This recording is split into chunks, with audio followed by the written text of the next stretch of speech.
So I'd like to start this morning with a question, simple question. What made you first decide to come to this church? Now, for a handful of us, and I mean just a skosh, I think, maybe that was so long ago we don't remember. Maybe our parents belonged to this church and they brought us along and we didn't have much say in it. But for those of you who've joined us in the last 15 or so years, recently, what made you decide to check us out for the first time? What were you looking for? What did you hope to see or to feel when you got here? Now, knowing how truly diverse our congregation is, I'm guessing there are as many answers to that question as there are people in the pews this morning. Some of us come from different faith traditions or no faith traditions, and so the choice to walk through the doors of the church, especially doors that are as imposing as ours, is not a simple or an easy one. I know for me, after living as a Catholic person for over 30 years, I was wrestling with a lot of issues when I decided to try a new church. In fact, my church baggage was so heavy, I just had to put it down for a few years and kind of avoided church altogether. But when I was ready to go back, it was a pretty scary prospect. First of all, being a cradle Catholic, I really didn't know how to be Christian any other way. And so it was uncharted territory. And worship is kind of the big threshold, right? For Catholics, Mass is stressed as an obligation, a mandatory spiritual practice. To miss Mass, I was always reminded, is a venial sin. So in my struggle and growing sense of alienation in the church, the fact that I was told that I had to be in worship just kind of made those feelings even worse. Guilt is rarely inspiring. Toward the end, there were many Sundays when my body was there, but my soul was not. Now, I never stopped feeling God in my life. I never stopped loving and seeking for Jesus. But I knew that for me, I had to look for him somewhere else, which is what eventually led me to walk into a, dare I say it, Protestant church, and a UCC church at that. I kind of skipped right over Episcopalian and went way far to the left. It was a pretty big religious stretch, and I remember the night before, my first Sunday at First Congregational Church, Appleton, Wisconsin, I could hardly sleep because I was worried about who and what I might find there. See, I'd never been to a non-Catholic church, and I thought, this is a place filled with people who are not there out of obligation, but who want to be there.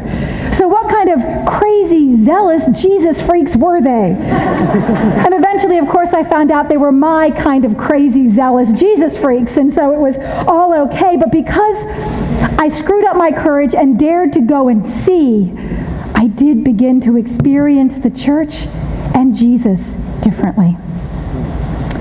So if you can, church family, I invite you to think back on the first time you came to this church, to think about what you were feeling that led you to make that choice.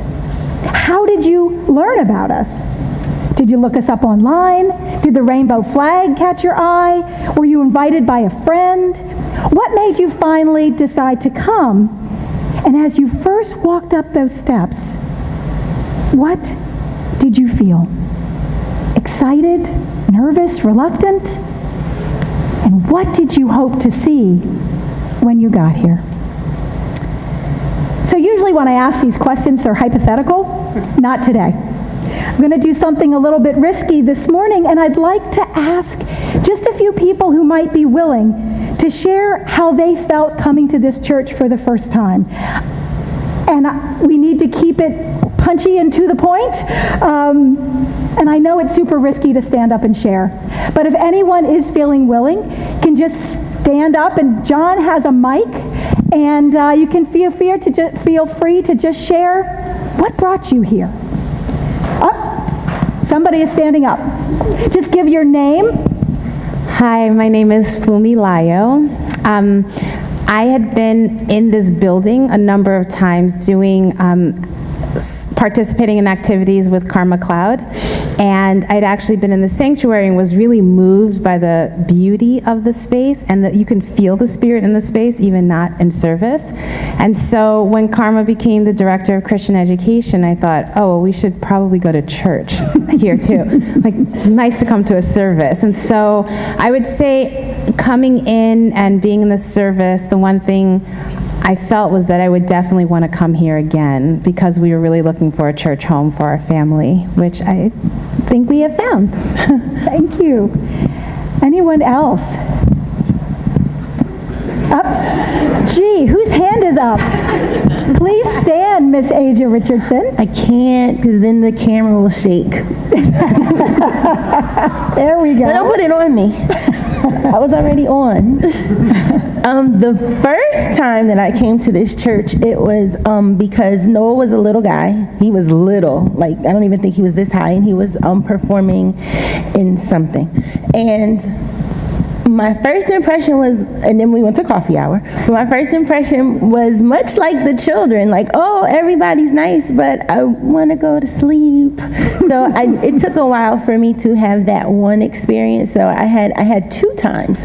The first time was when I actually came into the building, and my first impression was, everybody is nice, and this is cool, but I don't need to do this again.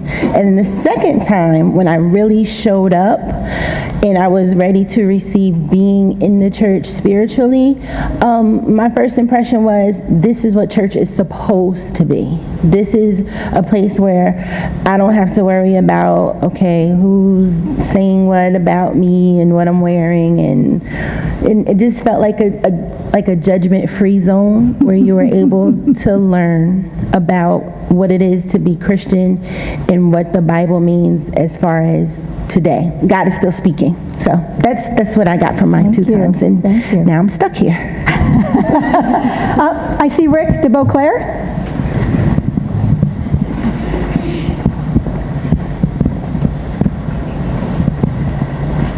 Good morning, church. This is pretty easy to do because I just did it in new member class, so for those who are with me, I apologize. You get to hear it again. And if there's any Kleenex around, we might need those too. My friends started coming about a year ago, and they would, every time I'd see them, they would tell me about it. And they'd say, yeah, the people are nice, the building is beautiful, the sermon is awesome, they really speak to you. And Reverend Ann, she's awesome, she's cool, and that's nice, and they kept trying to get me to come, but I wasn't really ready. See, as a gay man, I was kind of lost in my faith and in the church, so I was really hesitant. But then they had me read the bulletin, and there's a statement of openness and affirmation, and I read that. I knew it. And I said, I'll come.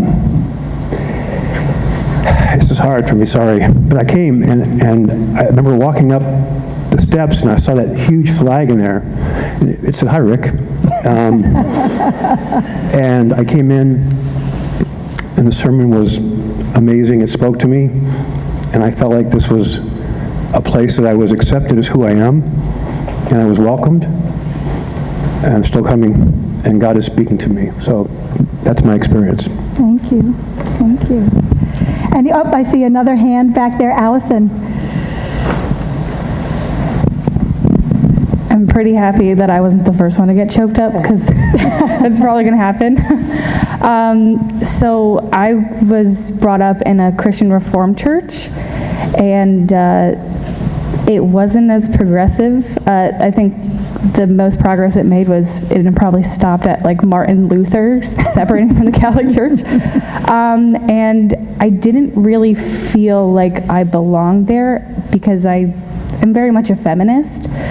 And I was going, to church and just feeling very alienated, as the pastors were all men and making jokes about their wives being their ball and chain, and they never were outright saying like, oh, women are, second class, but it was felt that there were no women being spiritual leaders.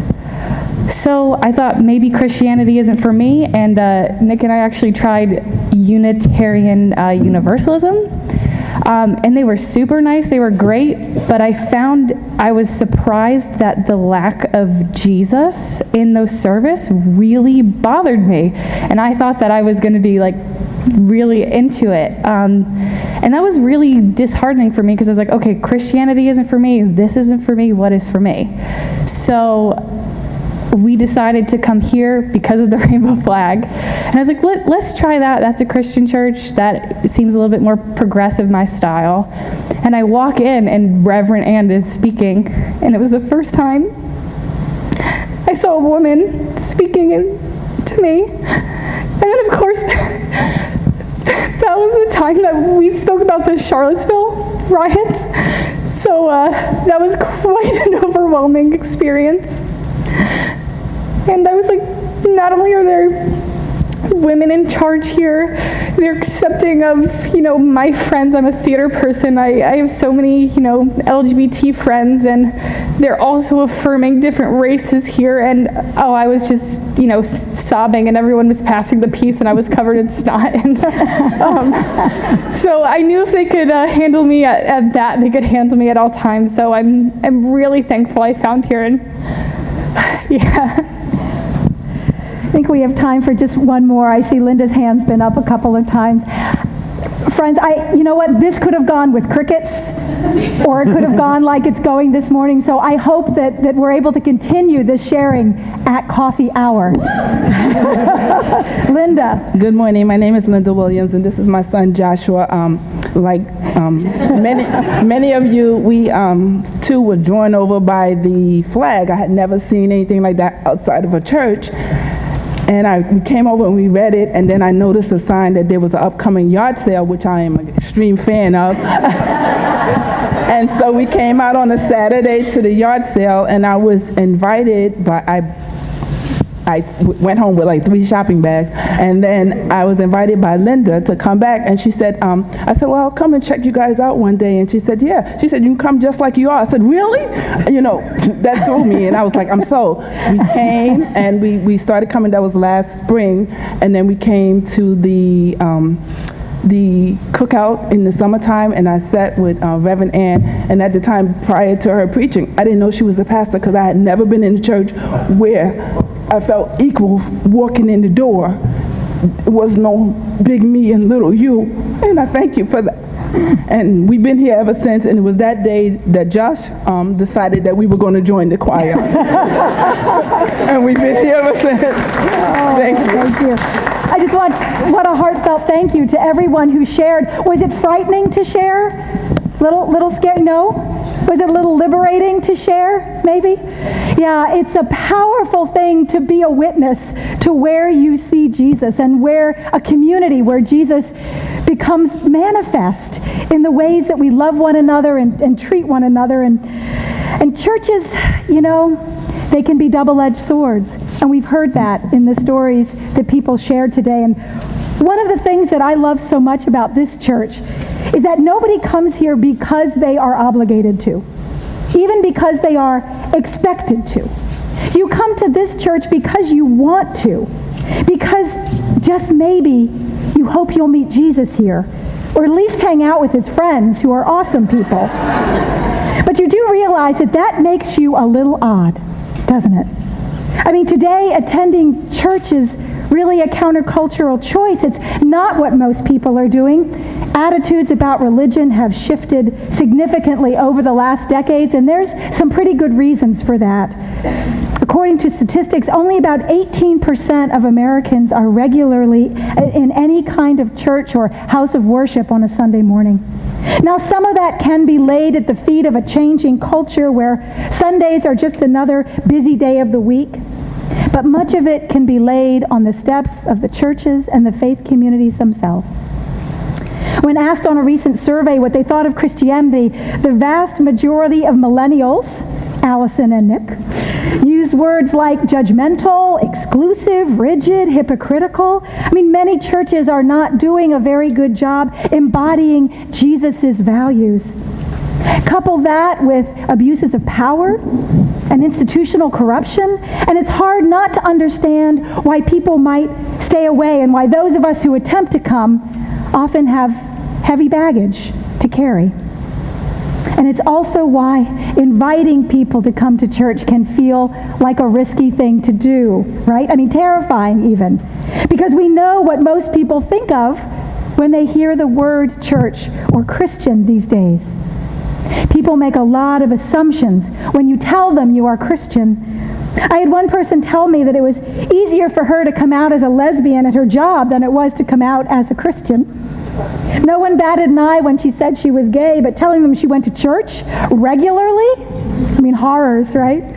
But we're not that kind of Christian, we say. We're not evangelicals. But that hardly clears things up. So rather than try to explain ourselves, we just keep quiet about what we have found here. So here's another question for us, and this one will be hypothetical. What do we see when we come here? We heard some of that in your sharing. What is it we experience about the Jesus we meet here that feels so transformative to us? Now, I know it can be hard to put into words and to share with someone, especially someone who might be really leery of church. But when we've found something that changes our life, that touches our soul, that shows us who it is God is truly calling us to be, we naturally want to share it with the people that we love. So maybe the best thing for all of us is not to overthink it. Maybe the best thing for us is just to invite those people we love to come and see. I mean, that's what's happening in our scripture story this morning. Philip, one of the earliest disciples, has just met Jesus and he's blown away. It was his first visit. And he wants to tell his friend Nathanael all about this amazing guy from Nazareth. And he wants Nathanael to have the same experience of Jesus that he had. But Nathanael isn't impressed. He isn't sold. And in fact, his response is pretty snarky. Can anything good come from that S-hole Nazareth?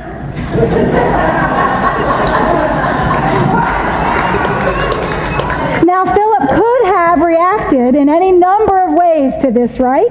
He could have gotten all defensive. He could have pulled out Jesus' resume to show him what a great guy he is, or laid some kind of manipulative guilt trip on Nathanael, but he doesn't. He doesn't pressure him or argue or coerce. He just says, "Come and see." You see, this simple invitation is at the heart of that scary word, evangelism. It simply means sharing the good news. And despite how it's been distorted by many modern-day Christians, it's not about forcing your beliefs on anyone. It's not about asking them uncomfortable questions about whether they're saved or not, or threatening them into believing in Jesus. It's just about noticing what God is doing in our lives and then letting other people in on it. It's about inviting them to notice what God is already doing in their lives and inviting them to pay attention to it. Many of us found this community because we wanted to develop new eyes for seeing the world. We wanted to learn how to be open to God's presence more deeply and in new and unexpected ways. We wanted to explore this Jesus thing, and yet we didn't want to feel pressured. We wanted to feel invited. Maybe it was the rainbow flag or one of our crazy signs outside. Maybe it was a friend. Maybe it was an experience at a rummage sale. Maybe it was just the nudging of the Spirit that said, today's the day. But whatever prompted us to walk up those steps, that's what got us to come. What got us to stay is that we did notice that Jesus was hanging out here. We saw the signs all over the place, in the warmth and the humanity and the gracious messiness that abounds in this church, in the laughter and the tears and the deep sharing and the difficult conversations, in generosity, in service to others. We learn to see and feel Jesus when we make mistakes and find the courage to ask forgiveness, or when our feelings are hurt and we find the strength to forgive. When we've had our hearts broken open so that someone we once thought was a stranger is now part of the family, and someone we once thought was an enemy is now our friend. These are the encounters that reveal Jesus to us here. It's not earth-shaking stuff, people, we know that, but it's the stuff that matters. It's about making room in our hearts and making room in this place for someone who is longing to come to know Jesus too. That's an invitation that's hard to resist. So if we want to make that kingdom of God, that beloved community, not just a far-off dream, but a reality here and now, it just starts with a simple offer. Come and see. Jesus will take it from there. May it be so. Amen.